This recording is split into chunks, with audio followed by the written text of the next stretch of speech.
নাএমএ ট্রেনিংয়ে ঝিনুক চন্দ্র সাহা স্যারের বিশেষ প্রতিভা ছিল জটিল প্রশ্নের সহজ করে উত্তর দেওয়া। ঝিনুক স্যার মশলাযুক্ত খাবারকে বিশেষ কায়দায় ব্যাখ্যা করতে পারতেন। এই ঝিনুক স্যার সবার সাথে মিশে যেতেন।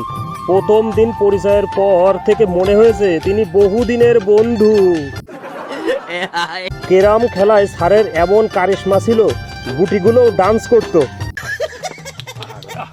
কোনো বিষয় স্যার এমন সহজ করে বলতেন, কঠিন বিষয়গুলো লজ্জা পেয়ে সহজ হয়ে যেত। স্যার অলরাউন্ডার, খেলাধুলায় পাকা খেলোয়াড় আর পড়াশোনায় উইকিপিডিয়ার লোকাল ভার্সন।